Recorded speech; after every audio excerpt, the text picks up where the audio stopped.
Canadian winter is a powerful force, coping with northern winter.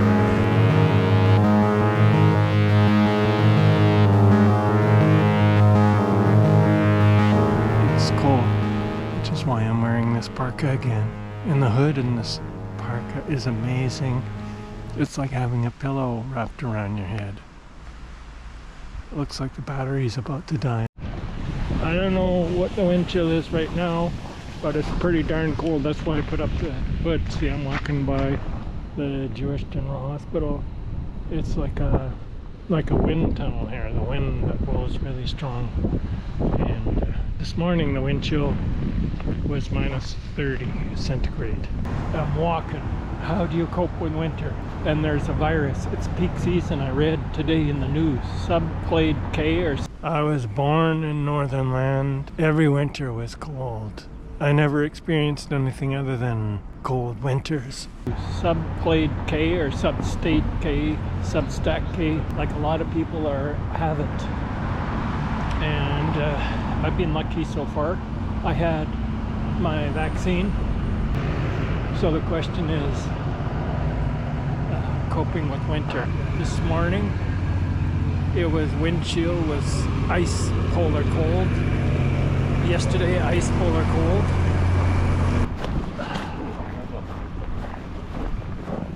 And the coldest winters were in Winnipeg. Lived in Winnipeg, and when I worked in Edmonton, Alberta, and then along the Slave Lake region, Peace River region, and then 5.5 years in the Arctic, up in the Ungava Bay region. It was very cold. That's where I bought this coat from when I worked in the Arctic. But the biggest challenge I find of winter is getting dressed to go out, especially now that I'm a senior citizen. It takes a lot of energy to overcome the psychological barrier of having to put on sweater, coat, these mitts, a hat, boots, and get out the door, especially when the furnace is on and I feel a little bit groggy from the indoor air, the stale indoor air and the furnace roaring away. And then you look outside, you see the temperature, and you say, oh my goodness. I feel the cold more now that I'm older. So I have to really dress warm. And the way to cope is just to force your way out the door. Quite frankly, given the horrifically hot past few summers, I'm actually preferring, if I had a choice, I'd rather take this cold winter than a summer in which I feel like I'm going to have a heart attack. It's so hot. I mean, I live in a basement because that's all I can afford as an artist, as a creator. There's no money in culture, so in the summer, the first 2 days are okay in the basement because it's a basement and it stays cool. But usually by the third day, that's when the heat hits. And there's low ceilings and it's a small apartment, so it heats up very fast. By the fourth or fifth day, I feel like I'm on the verge of having a heart attack. Of course, there's the challenge of the stale indoor air and the heat and the resistance, and you kind of could become like a zombie, and it really takes it's pure effort of will to get dressed and go out the door.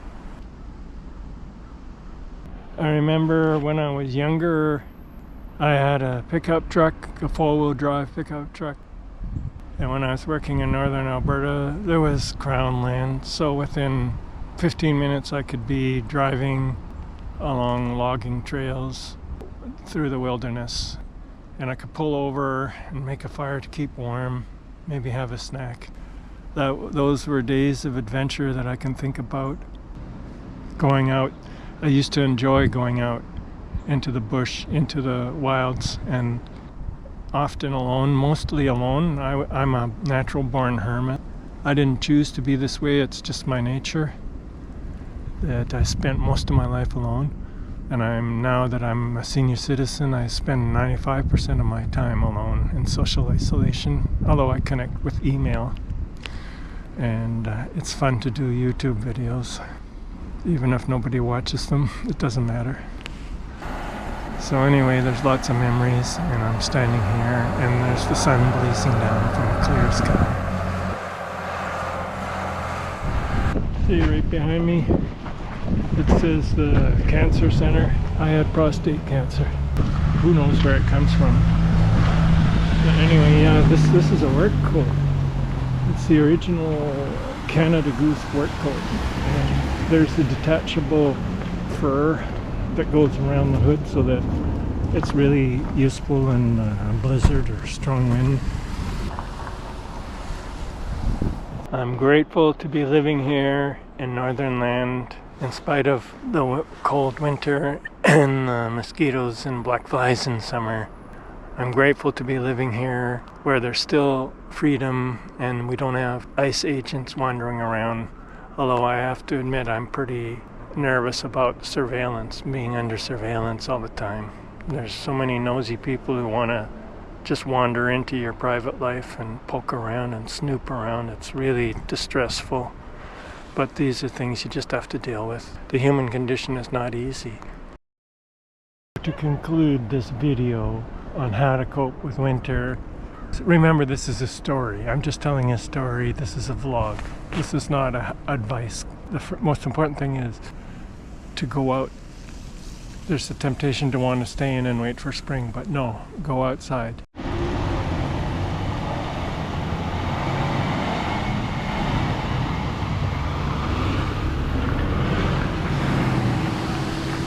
Once you're outdoors, it's wonderful. It's wonderful to be out here. It's invigorating, and there's a certain beauty to the snow. There's a beauty to winter. You just have to surrender to it and make sure you're dressed properly, and then it's okay.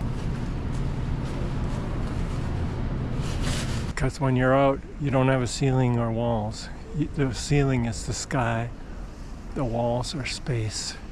It's exhilarating when you go out. And in terms of ethical behavior, is maintain a friendly attitude, be respectful, respect yourself, respect others, respect nature. Don't be arrogant, be curious. And the most important part for me is creativity. I was lucky that I was able to make art and music all my life, right from early childhood. It was just a series of accidents and lucky things and lucky situations that I was able to go to university, to art school at university for 6 years, end up with a master's degree in fine arts. That was just my lucky draw, and I've been doing art all my life. But creativity could be anything. It doesn't mean you have to do art or music. It means whatever you do, just walking down the street can be a form of creativity. If you are mindful and look around and look at all the details, look at all the trees, look at the windows, look at the people, look at the motor vehicles. I hope the wind is not destroying the audio here. I'm using, because this is really cold, I'm using this GoPro that I keep in the bottom of my mitt here. When I worked in the Arctic, I used a Nikon D200, which I would keep inside this parka here, and then when I went to take a photo, I'd pull it out, click, and then put it back in. And then I had a little camcorder. I started doing video around 2006, gradually learning it all. Okay, I'm rambling here.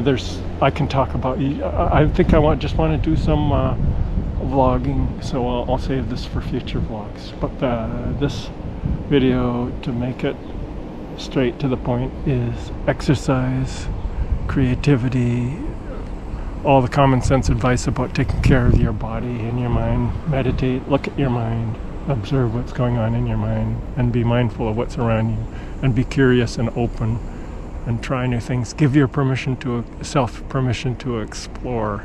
You know, often you want to do something and something in your mind says, "Oh, that's silly, don't do that." No, go ahead and do it. As long as you're not harming yourself and you're not harming anyone else and you're not harming nature, go ahead and do it. Respect yourself, respect others, respect the environment. All right, that's it. I wish everybody a happy day. Peace and democracy and freedom.